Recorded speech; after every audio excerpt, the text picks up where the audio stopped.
A very good evening to one and all present here. I'm Dr. Manisha Gupta, one of the founder of Empower. And the mission of Empower is bringing everybody like advocates, physicians, dietitians, physician treating type 1, whoever has a passion to come up with type 1 best treatment. They're all welcome on this platform. So we have been doing monthly webinars. And this time we have Dr. Jaya Agrawal with us, and she's a pediatric gastro, one of very close friend of mine from Kanpur. And it's my pleasure to welcome her on this platform. She's a principal consultant pediatric gastroenterologist from Regency Hospital, Kanpur. She has educational qualification. She has done her MD clinical fellowship in pediatric gastro SGPGI Lucknow. That's I would say, a very renowned institute here in Lucknow, and hepatology, King's College Hospital, London. This time I missed her so much when she wasn't around. And she has been awarded with Om Prakash Memorial 2015 Young Investigator Award from ISG, International Scholarship from WCPGHAN and UEG.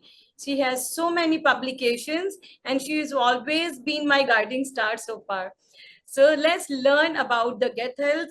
This is like so much of upcoming issue we have been talking about, and why so much constipation, diarrhea, like when uncontrolled sugar leads to this autonomic neuropathy, when a duration of diabetes is more, that leads to damage of nerves, and that causes at times diarrhea, loose stools, constipation, gastritis. So there are a lot of issues which involves its gut health. So we have an expert with us. She will be talking all about all these issues. So you can post your questions, and she is here to answer all of that. So I welcome Dr. Jaya Agrawal. Thank you, dear Manisha. Thank you for inviting me in this forum of Empower, and I'm very happy to be part of it. And I hope I would be of help to the audience, which will probably include patients as well as the doctors and physicians. So being a gastroenterologist, and especially pediatric gastroenterologist, I do come across kids with type 1 diabetes, and they have multiple GI issues, and hopefully we'll try to answer in this session some of the queries. So should I start with the presentation, Manisha? Yes, ma'am, please go ahead. So the topic of my talk today is, let me, how to minimize this. Okay. So the topic is gut health in type 1 diabetes, what's new? So there are multiple things age-old going on, but there's something new coming up in the gut. And why should we at all in the case of diabetes talk about the gut? Because the gut isn't just for the digestion, it's a key player in immunity of our self. And as we know, the type 1 diabetes is an autoimmune condition where the body itself starts rejecting its own pancreatic islet cells. So that is how the immune system and the gut comes in common platform, because 70% of this immune system is formed by our gut. So our gut may influence how our immune system behaves, and maybe some of the origin of type 1 diabetes is there in the gut, and we need to understand this in this presentation. And as we move further, we'll know further how to manipulate that as well. So what's the gut microbiota, which is the new hype all over the world, in fact? And who is there in this gut microbiota? Who constitutes? So as we know, all our gut mucosa is colonized with bacteria, and intestine is the preferred site of all the mucosa in our body. 70% of the bacteria are found in colon because that is the largest organ, and it has a lot of nutrients obtained from the food. Longitudinally, as the GI tract from the oral cavity to the anal part, rectal part, the composition of bacteria and the numbers both increase. As we can see here in this slide, in the proximal part of the GI tract, stomach, there is less number of bacteria, that is 10 to power 1, and the bacteria which composed are mainly lactobacillus, helicobacter, While as we move further down to duodenum, to the jejunum, to the ileum, and then to the colon, the number of bacteria suddenly high up to the tune of 10 to power 12. This is the amount of bacteria in our distal GI tract. That means the maximum bacteria is in a large bowel. But here's a catch. Everyone's gut is different because every one of us harbors a different bacteria, and it's almost like a fingerprint. Everyone has a unique fingerprint, and same is the gut microbiota of every human being. And hence, as you can see, the 10 to the power 12 in the large intestine and 10 to the power 7 in the ileum, you have more bacterial cells than human cells in our body. And hence, that is the importance of gut microbiota in our system. When so many bacteria are there, what are they doing there? So, and where do they lie? So, all these bacteria not only lie in the lumen, but they are attached to the epithelium also and mucous layer of the intestine. And the type of bacteria varies with the location as well. As you can see in epithelium and mucous layer, mostly it is lactobacillus, enterococcus, and clostridium. But in the intestinal lumen, there is bifidobacterium, there is streptococcus, there is enterococcus, which are of different compositions and different species. What happens to the gut microbiota once there is initial exposure during birth to these bacteria? It is further influenced by the mother and the environment of the child. So once the child is born, the mother is the sole provider of the gut microbiota. It is the mother's feeding, what mother is feeding, what breastfeeding is going on or not, the contact with the mother's skin and the vaginal delivery. While passage through the birth canal, the baby acquires a lot of microbiota. And if there is some variation in this, that is maternal exposure is due to some different diet, some different antibiotics, there is variation in the two siblings as well to the microbiota. So even if one child had a different microbiota, the second child may have different because the mother was exposed to different conditions. Further, as the child grows and at the birth, if the birth is by cesarean section, not by the vaginal delivery, the baby is definitely going to have a different microbiota as compared to the vaginal delivery. If the baby is bottle fed and not breastfed, then again the bottle feeding babies have less microbiota, while early back given to babies will again modify the feeding and the microbiota. And most importantly, if the baby is given early life antibiotics because of some clinical conditions, this alters the gut microbiota of the baby greatly. So as you can see, at birth, the baby had acquired some microbiota from the mother, but as the baby grows from birth till 12 months of life, that is around 1 year of age, there is increase in the bacterial diversity as well as in the numbers of bacteria. But around 12 months of age, that is around 1 year of age, the numbers are maintained, the numbers remain constant of the bacteria, but the composition evolves continuously. And this is signified by the number of dots, as you can see here. So to conclude here, the healthy microbiome is made and not born. As you can see in birth, there is a minimal microbiota, but as the baby grows, you can acquire good healthy bacteria by good dietary habits. And this is the main emphasis which we are trying to make in this presentation. What work does this gut microbiota do in health? It not only helps in digestion of food, it helps in making different vitamins, especially fat-soluble vitamins like vitamin K, production of short-chain fatty acids, which is very important in maintaining intestinal permeability and the maintenance of gut microbiota. There is also helps in protecting the host from colonization of pathogenic bacteria. That is colonization resistance. So if you are having good bacteria in excess, some of the pathogenic bacteria may not get harbored.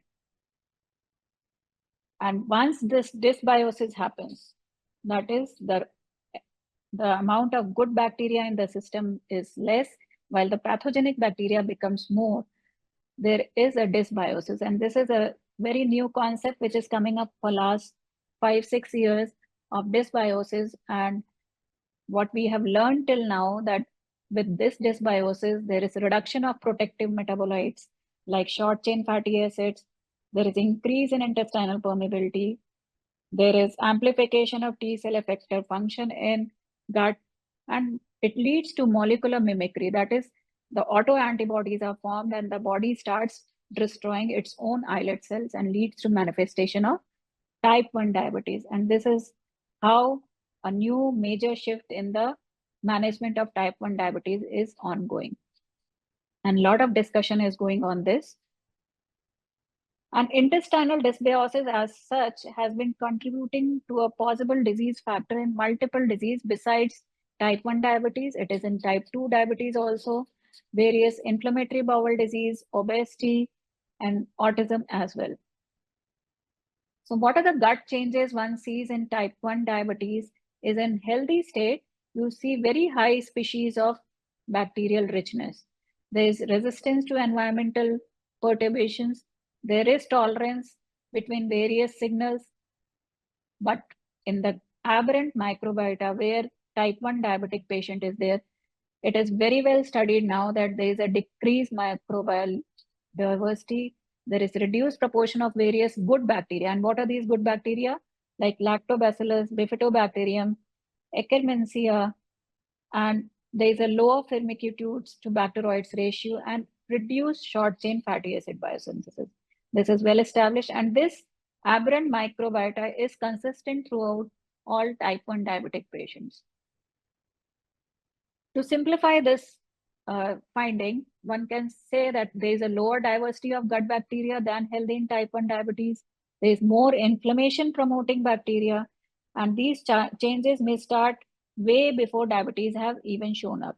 So if you longitudinally study these patients from birth, you may find where did these changes start, that bacteria changed, and eventually the patient became diabetic. So it doesn't cause type 1 diabetes alone, but it may play a role.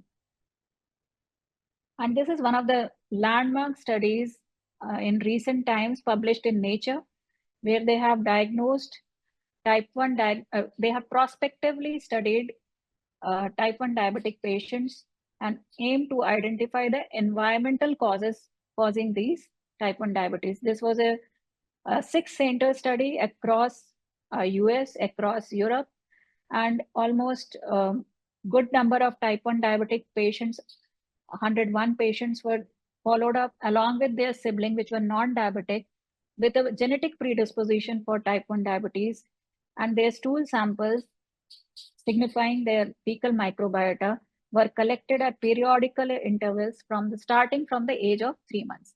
And what they found, this study is called a STEADY study. This is a very landmark study. They found that the protective effects of short chain fatty acids in early human onset type 1 diabetes was there. So these siblings who were healthy and didn't develop diabetes had a good amount of short chain fatty acids in their gut microbiome as compared to their siblings who developed type 1 diabetes. This was very important finding which came up and has been used in short chain fatty acid biotherapy in recent trials. And the second and the last study which I'll be discussing in this forum is the new study which has come up as INODIA study, innovative study which is showing natural history during a follow-up period of 2 to 4 years in type 1 diabetic patients.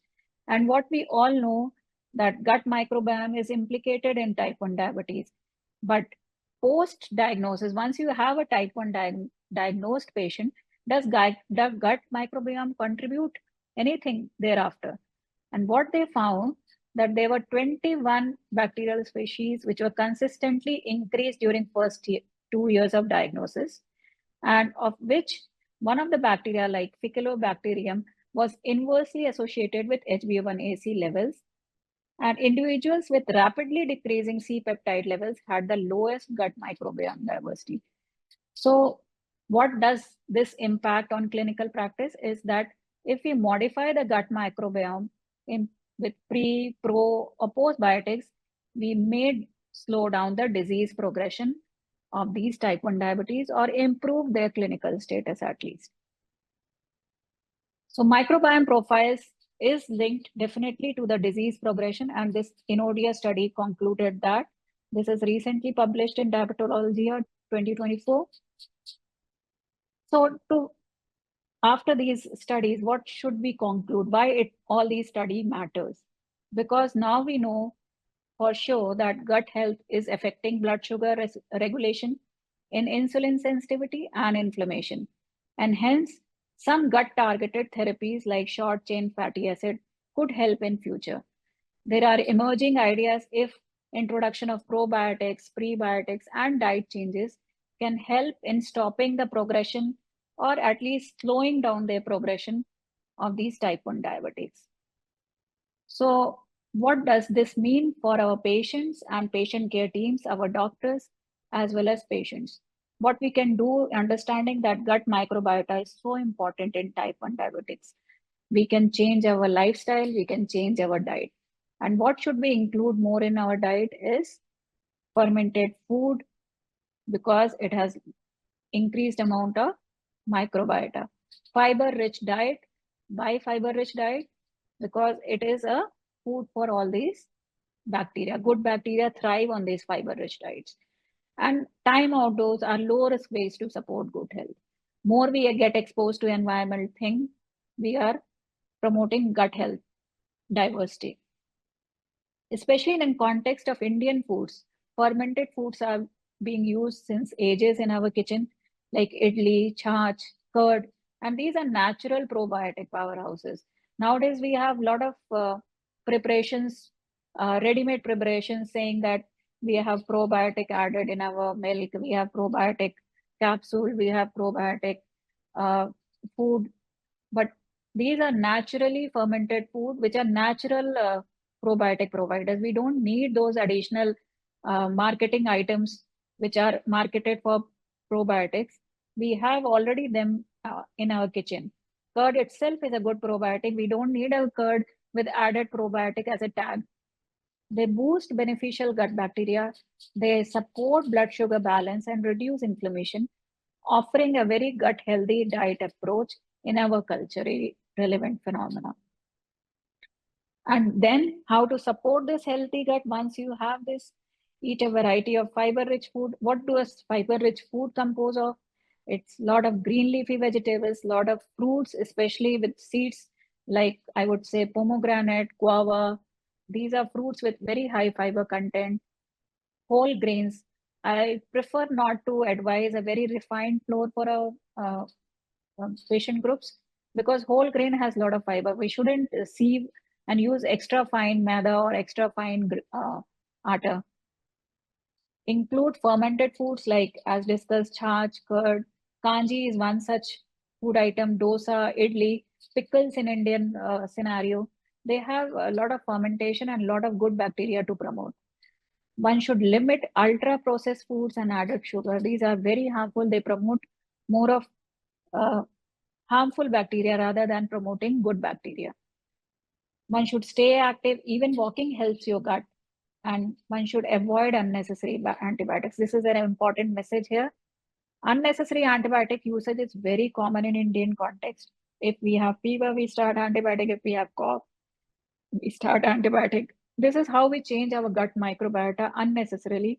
We are killing our own healthy bacteria, which is there in the gut unnecessarily, unwarranted use of these antibiotics. You should take antibiotics when needed, definitely, but avoid when it is avoidable. Small daily habits can build long-term gut health. There is a lot of inquiry in our audience as well as in patient groups and doctors group regarding green banana formulation. This concept has come up from our own Indian kitchen, especially from West Bengal, where green banana is very commonly used in diets. And but what scientifically it was proven in one of the American papers in way back in 2001. It showed that green banana, because it is consistent of amylase resistant starch, it is not digested in human intestine. It reaches as such in human intestine, that is in colon, where there is a lot of colonic bacteria. And these colonic bacteria ferment these amylase resistant starch to short chain fatty acids. And short chain fatty acids, as we have been discussing, these are the beneficial food items in our food chain. And initially, they were thought to improve just the diarrhea patient by increasing salt water absorption, having trophic effect. But now they have been proven to have beneficial effect in type 1 diabetics as well. So consumption of green banana in a different formulations can help us have good bacteria, especially in type 1 diabetics too. What we don't know yet, there are many things that we don't know yet, that not all gut changes are harmful. Everyone's response to food or probiotic is unique. We may all siblings may eat the same food from the same kitchen, but everyone may not have the same gut microbiome. And more research is needed before we have a gut cure for type 1 diabetes. Another 2 slides on celiac disease, because I'm a gastroenterologist, I couldn't miss this. Celiac disease is an autoimmune phenomenon we all know, and type 1 diabetes also is. And around 4 to 16% of type 1 diabetes patients do have celiac disease also. And why is this? Because they share the same high risk HLA genotypes, which are DRQ and DR3 and DR4. And this may explain the disease overlap. And it has been studied that type 1 diabetes autoantibodies generally proceed before TGA, that is for the celiac antibodies, tissue transglutaminase antibodies, and hence they may have subsequent risk of increase of these antibodies. And this is data from our own setup from Regency Health, from Dr. Anurag Bajpayee's group, where along with our gastro team, we found that 208 patients when type 1 diabetes was screened with TTG IgA, first at the time of diagnosis, then annually on follow-up. What they found that almost 16% of the patient of type 1 diabetes had celiac disease at diagnosis. Later on follow-up, almost 14 of them, almost another 14% had celiac disease. So what they also saw was that celiac disease could develop even after 3.9 years of diagnosis of diabetic type 1 diabetes. And it is common in Indian children with type 1 diabetes. And it almost always develop within 5 years of diagnosis.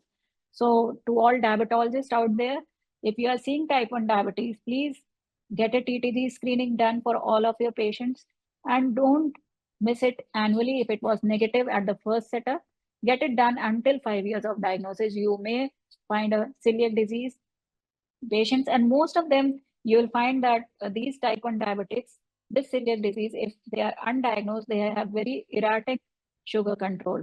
So if you have such scenario with proper insulin, there is erratic sugar control, suddenly hypoglycemia, not attributed to the disease phenomena, you should look for TTG and celiac disease in these group of patients. So the key takeaways from my presentation today would be that your gut plays a big role in immune and metabolic health. Type 1 diabetes may be linked to changes in gut and microbiome.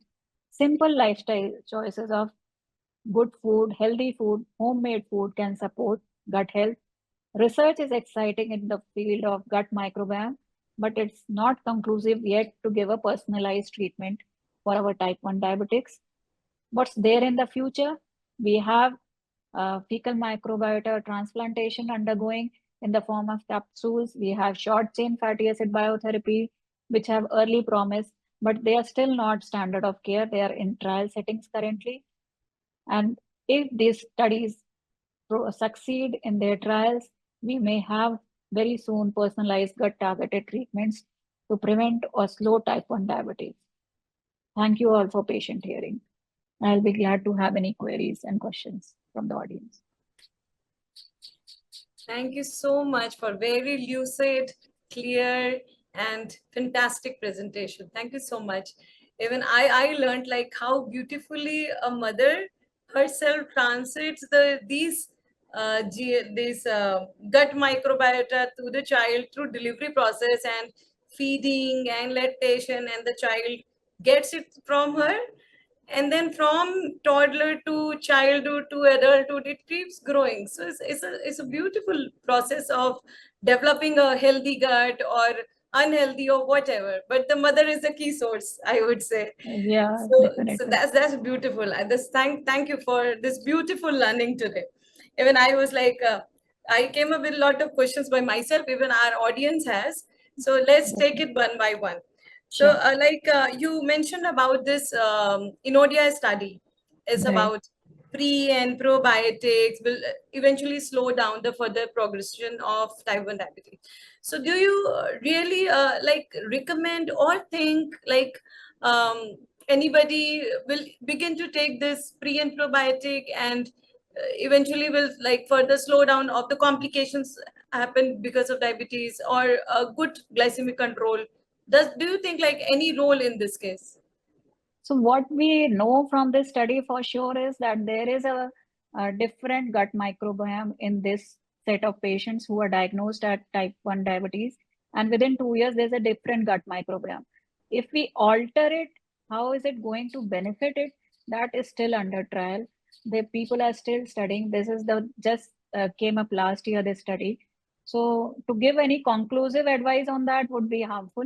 But I would say yes, uh, if you can have healthy food, healthy gut microbiome maintenance, not by medicines, not by these capsules or probiotics, but just by healthy dietary lifestyle, probably you are going to help your disease of type 1 diabetes as well in good glycemic control.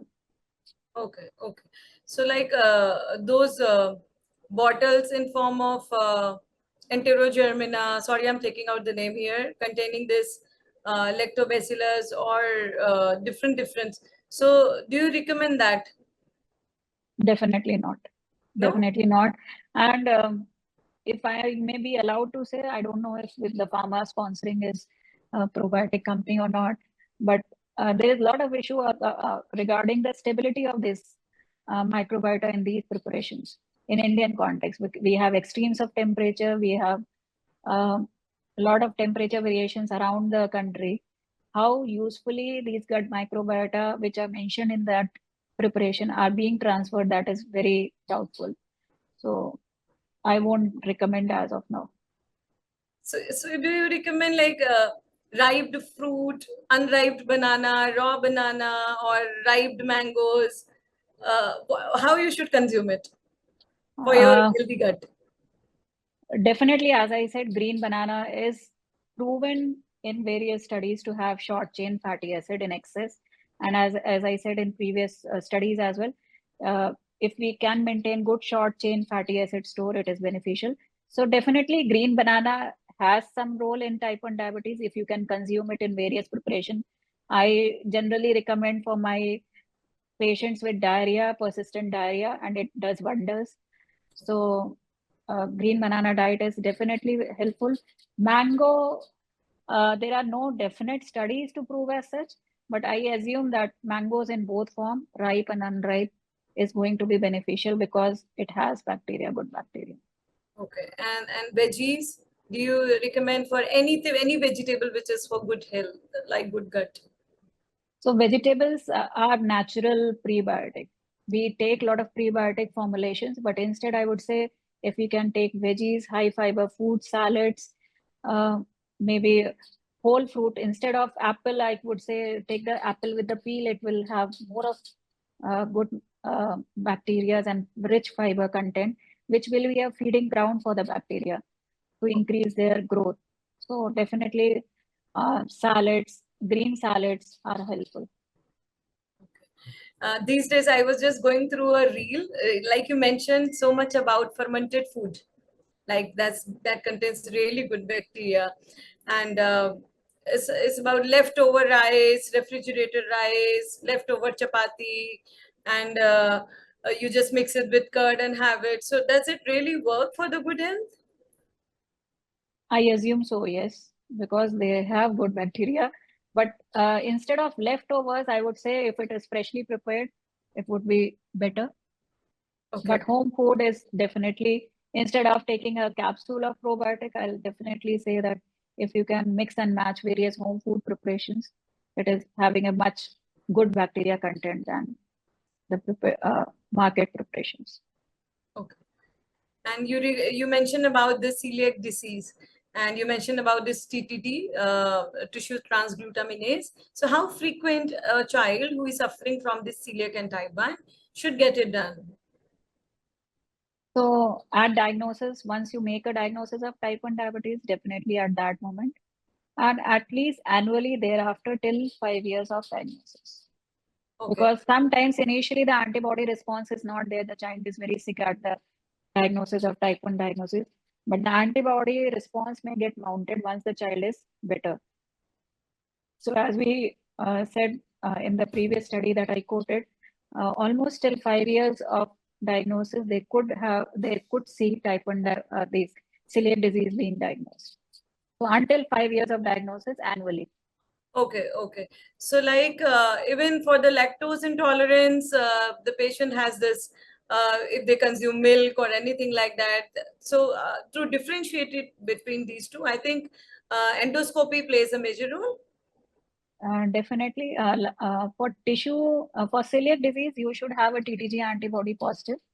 And if you have a tissue TTG antibody positive, one should get an endoscopy done because in our Indian context, TTG values are highly variable. So if you don't have a tissue diagnosis, and celiac disease, as we all know, is a lifelong gluten-free diet one has to advise and advocate. So you have to be 100% sure before advising any child or any patient to take a gluten-free diet. And if there is a borderline TTG of around 50 to 60 and you advise just based on TTG alone, you are not helping the patient. Sometimes patient may not have any response to gluten-free diet. And then if you send to a gastroenterologist, then we are at a loss because already the gluten-free diet has been instituted. And as we can understand, TTG is a allergic response to gluten that is showing that. But unless you document tissue damage by endoscopy, biopsy, you are not diagnosing celiac disease rightly. Okay. Okay. So these days, even I've seen a lot of people, if they really want to lose weight, they go gluten-free diet. So, like, does it has a relevance, or is it documented study? Like gluten-free, you just remain gluten-free and you'll further lose weight. So there is a new phenomena that is non-celiac gluten sensitivity. That is different altogether from celiac disease. Celiac disease is a definite disease where you will see intestinal damage if you take gluten. But there is another terminology that is non-celiac, that is not celiac disease, but there is some amount of gluten sensitivity of these patients in these patients who take gluten. So they have intestinal mucosa is normal, but once they take gluten, there is some sort of indigestion, bloating, but no evidence of TTG being positive, no evidence of tissue being damaged. And there is a subset of this irritable bowel syndrome patients who, if given with this gluten-free diet for some period of time, they have some betterment in their symptoms. But that is another disease entity, I would say. But not everyone should go for this gluten-free diet as a fad. Only those who have a proven uh, symptoms based on their gluten intake. Okay. Okay. So, like, before you start with any sort of diet, your doctor recommendation is much needed. You need to be properly diagnosed, they get the certain tests done, and then you begin with your diet. So, any diet is not appropriate for everyone. Even this for thyroid also, during this hyperthyroid state, when the patient comes with so much of loose stools, and that's because of hyper production of thyroid hormone. Even that's common in type 1 entities also, but that's not considered as one of the autoimmune factor. But even in that scenario, patient comes with loose stool. So before you label it with celiac or lactose intolerance or anything, my recommendation is get yourself properly checked. Right. And one question from my side again.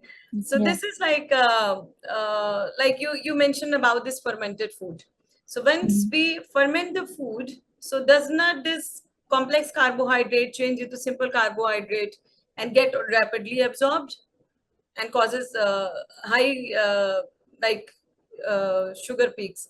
So this is what I feel like. So either we should mix it with some complex carbohydrate like sambar with a lot of veggies, and then have this consumption of fermented Definitely. foods. Yeah, definitely. That is why Yeah. we consume it like that.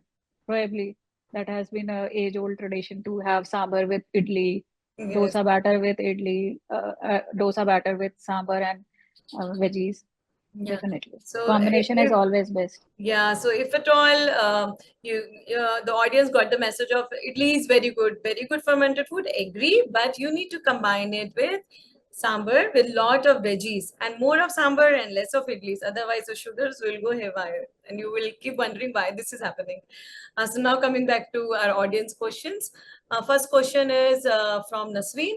My son with type 1 9 years since few weeks passes option immediately after meals. I think stools after Mm. meal. What could be the reason?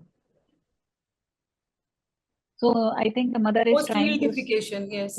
yeah, the increased frequency of stool, which can be due to multiple factors. First, if one should check for the good glycemic control, the diabetologist like you can do that very well. Once that is ensured, as I said, celiac disease should be looked into with TTG antibody levels. And definitely, if TTG is negative, then one should look into how the diet can be modulated and there can be increased fat content in the diet, which will decrease the intestinal motility in such scenarios. So So fat should probably, be reduced. yeah, And get it checked again for the TTG and rule out things. yeah. Same, Hina Naz is asking why my type 1 diabetic daughter mostly suffer from skin or gastric problem. As I said, type 1 diabetes is a autoimmune condition. Correct. And so skin conditions, you should get it checked with a gastrophysician and the dermatologist to check if there is atopic eczema, if there is gastric issues, if there is a celiac disease, or there is another inflammatory bowel disease coming up. All these are autoimmune conditions. You need to get it checked because once there is type 1 diabetes, there is an immune phenomena at play, which is should be looked into. Okay. Okay. Hina is asking same another question. Does children can be diagnosed only with sugar and not type 1 diabetes, and how to identify? This I will answer. So Yeah, let us decide you sugar, can. sugar and type 1, if your daughter is having type 1 or anything like that, she needs to be properly diagnosed. It's not only about a child having type 1 is a type 1. Child can be present with lot of things these days. They can be anything. If the family history of diabetes, it can be MODI or LADA or any form. So get the child properly checked with C-peptide and autoimmune antibodies and an ultrasound just to rule out there's no pancreatic pathology involved while diagnosing a child with sugar. So what solution of type 1 diabetes? Praveen Namikan Pathan. Solutions of type 1 diabetes.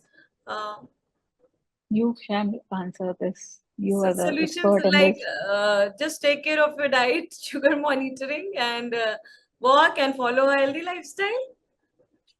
No specific treatment for diabetes. Sheikh Arzu.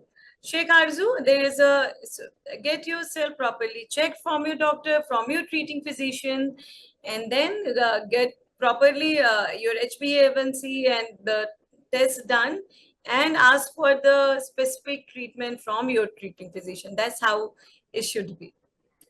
Okay, Hitesh is asking, Dr. Hitesh Saraugi, his good friend, he's asking, can milk cause type 1 due to protein antigenicity? Can milk cause type 1 diabetes? Type 1 diabetes, like there was a like cow milk, there's certain environmental factor. So these are some So basic cow milk pathology involved. allergy we do see very commonly in Indian scenario nowadays, but none of them have ever presented with type 1 diabetes as such. They mainly present with diarrhea, they present with vomiting, abdominal pain, they may have bloody diarrhea also, but none of them lead to type 1 diabetes. And most of them grow up their symptoms by 5 years of age because it's allergic phenomena, there's allergic march. most children outgrow their symptoms by 5 years. So type 1 diabetes is not associated with cow milk protein allergy. There was some study which was published sometime, like cow milk, bovine milk is causing type 1. So I think that's not proven yet and not yet No, documented. no. Justina is asking, she's another very good diabetes advocate. Does having erratic blood sugar and uncontrolled sugar levels leads to gut issues like bloating, gas, and constipation? Definitely, definitely. All these things will retard the gut motility or increase the gut motility. All these factors and hence cause bloating, diarrhea in some subset of patient. And as you all see, constipation has majority of them presenting with constipation too. So it's all causing gut motility issues, this high sugar rapid changes. Okay. So everything is interconnected. Yes. Child is not received milk or delivered by C-section. How to improve gut microbiome? Kunjal Jain is asking. So what is the age of child? She didn't specify that age. Okay, so take it 3 years or so. So I would say give good high fiber rich diet, lot of salads in the diet, fruits in the diet, and fruits especially if you're giving, give not the fruit juices. I'll say whole fruit with the peel if possible, like apple with the peel, and give fermented foods, homemade curd. All these items will definitely have good bacteria promotion and good healthy bacteria in the gut. Okay, so with the healthy dietary habits can help in evolving with good gut microbiome. Yeah, and avoid unwarranted antibiotics. Okay, yes, that's how it is. In these days, patient, anybody come with loose stool, madam, I have taken TZ. Okay, for how long? Madam, एक dose liya, everything is fine. Who told you to take it? And the physician like, why did you start your own treatment? So that is what So, our gut microbiota is so much altered these days. yes, certainly. So we have Pravabati asking, good evening, ma'am. Thank you so much for your wonderful session. Please mention green banana formulation. We can work out for type 2 also. Green banana formulation we can work with type 2. I didn't Type get 2, that. like irrespective of type 1, I think any of the diabetes can have this. Yeah, yeah. So what I advise to my patients generally is boiled green banana, just like uh, the potato we boil. Boil the green banana with the peel. Add some cooked rice, some sugar, some amount of oil as well, and some salt. It becomes like a ready to eat khichdi.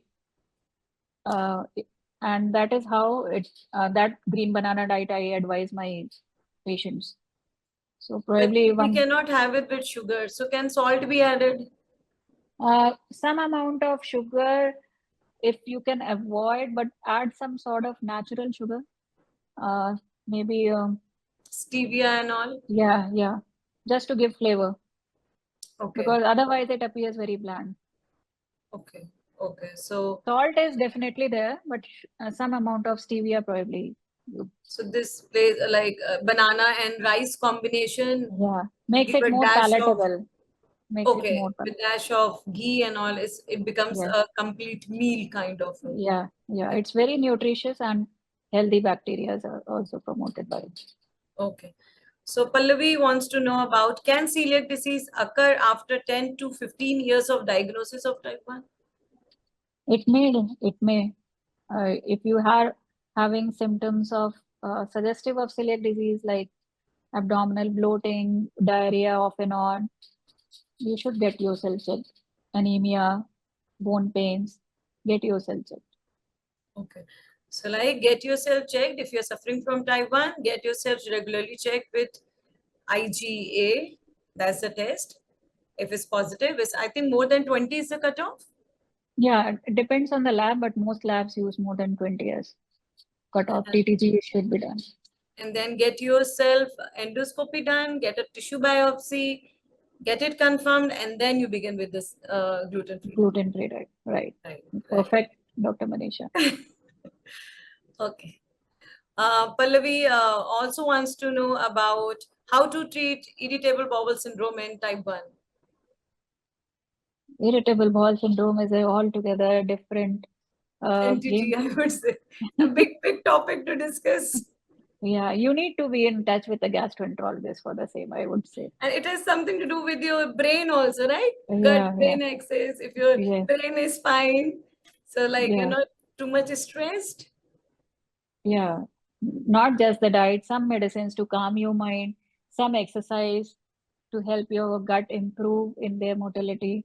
So it's a combination of various things, and some sort of psychotherapy also helps. So a lot of multifaceted disease, I would say. So you need to be in touch with your physician. Okay, interesting. Okay, Rajeshri Singh wants to know about guide role of millets in fermented form. Uh, I'm not expert in this, so I would not try to answer this question. Millets is definitely healthy. It's rich in fiber, rich in calcium, but fermented form, I have no idea. So I'll leave it to the dietitians to answer if they're I engaged will in the answer game. one question. Like when my Yeah. kids were very tiny in South India, they were born in Tamil Nadu. So what I used to do, I used to ferment, soak ragi, ferment it, make it a powder, and then I used to give them, cook in some milk. So that they used to say it is very good for kids' bone. So that's how they used to recommend like this fermented ragi. I have tried, but not with another millets. No idea. So I'll get back with this question and try to answer with fermented millet is a good topic for the discussion. Okay. So we have another question from how to reduce bloating and gas that occurs so frequently in type 1. So just take care of your good glycemic control. Do not let that blood sugar affect your nerves, and you should be all right.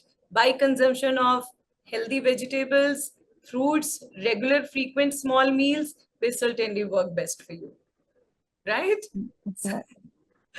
Okay, so now we have another question from Josana.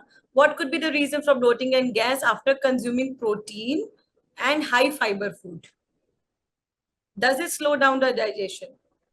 Yes, proteins definitely do retard the metabolism because they are complex proteins. They need a lot of enzymes and time to digest in the intestine as well as in the stomach. Uh, but if you can mix and match your diet with protein as well as with carb, probably it will help in balancing the digestion process and the speed of movement of gut. So instead of just high protein diet, mix and match with some carb for easy digestion. Okay, yes, because proteins are tough to digest for the and lot intestine has to do a lot of work to Yeah. digest your protein. And here comes the question from Chabi. She is a type 1 with the celiac and a very bubbly girl. So she wants to know about the long-term complication if diagnosed with celiac. So, Chavi, if you are having celiac disease along with type 1 diabetes, I would say if you just follow strict gluten-free diet, there is no complication ever you will have. But if you are thinking that you can have once and while nobody is watching, you can have some gluten and nothing happens, you don't have bloating, you don't have diarrhea, that's wrong because inside your body metabolism, something is getting weakened. Maybe it's bone, maybe it's intestine, and if their compliance is an issue, we see osteoporosis, bone fractures, we see some sorts of intestinal cancers also if there is not proper following of gluten-free diet. So even if you don't develop any symptoms with small intake of gluten, please don't try. Be strict with your gluten-free diet. Okay, right. So whichever diet, continue with gluten-free and you will remain complications-free. One thing for sure. Mm. Okay. So here comes a question from Anjali. My son is 2.1 years old with type 1. Why is not having too much of hunger? Is since 1 year of diagnosis. I have elder baby girl, 5-year-old is non-diabetes. What all care I can take care of for her? So hunger might be, it is not anything to do with probably with the gut. Maybe how's the sugar? We really do not know. What's the HbA1c? If the sugar levels are really high, body actually do not need anything, right? Right, Dr. Jaya? Yeah, you so, are right. so a body do not need any energy. So food gives us energy. If there's so much of high sugar, body is not consuming that sugar, so body is not hungry. So when body is not hungry, we feel that child is not eaten, appetite is very low. So here comes the role of get yourself properly checked, get the sugar monitored, because sugar monitoring will change every time. Like if we have done in the fasting, then you have to do post meal also, and in that way I would strongly recommend for the small tiny ones, use sensors. Those are like, it will keep telling you sugars in every 3 minutes or 5 minutes, and you will not be giving so much pricks to your child. Get it properly checked, properly monitored, get HbA1c done. If it's still not, if child is still not hungry, and then you can get some test and basic investigation. So what basic investigation? If any child come to you regarding the child is not hungry, my child is not getting wet, so do you recommend any recommendation, like any test? My child is not hungry. I just review the dietary history, and most of the time I find they are feeding on well on market food items and not on the home-based items. Yes, even I was, 99% they of are the hungry time, for momos. 99% that is the issue, because the baby wants outside food, and if he doesn't eat home food, he gets that outside food. That is how they bargain. So I Yes. 99% that is the cause. 1%, if there is a serious anorexia, the child is not eating, you need to get routine tests, including liver function test, including kidney function test. Okay. Look into liver and the gut if it is functioning properly. Check the esophagus if there is no stricture, and the other major cardiac issues as well. Sometimes the child is in congestive heart failure, not Oh, thriving well. All these issues, other systemic issues should be looked into. But okay. 99% of the time, I've never found any major issue, because there is more problem with the dietary intake, which is preferential. Okay. So diet reassessment is much needed. If Yeah, everything has been ruled out, then further tests are recommended, right. like you mentioned. Okay, if the child is not eating, fine. So we are coming up to our end of our question. Even when TTG levels are normal, many a time celiac people feel brain fogs. Any reason for the same? Chavi wants to know. I'm sure Chavi is taking There's a gluten. so much of, yeah. Are you, Chavi? Are you, Chavi? There is no definite reason for brain fog if which can be attributed to celiac brain fog. Every one of us develops at some point of time. But Chavi, if you are taking gluten, please stop taking, even if your TTG is coming out normal, because you are the best judge. You know what amount of gluten you are taking. TTG may not always pick up, but if small amount anyone is taking for that matter, it is slowly going to affect the metabolism. Brain fog may be one of the manifestations. Okay. So we have finished all our questions, and just to conclude with the one sentence from expert. Uh, Thank you, Empower, for inviting me. I'm happy to be here and address all your queries. And thank you, Dr. Manisha, for inviting me for this wonderful session. I was so happy to be here. Thank you. And just, just take care of your diet. And we have takeaways from the meeting is recommended green banana consumption to the patient with type 1 is Dr. Jaya Agrawal. Regularly screening with TTG. Take care of your diet. Fiber rich diet, protein rich diet is needed. And if you're consuming fermented food, especially I learned about pickle also today. So if pickles and all have been consumed mixed with some complex carbohydrate or some mix and match is much needed.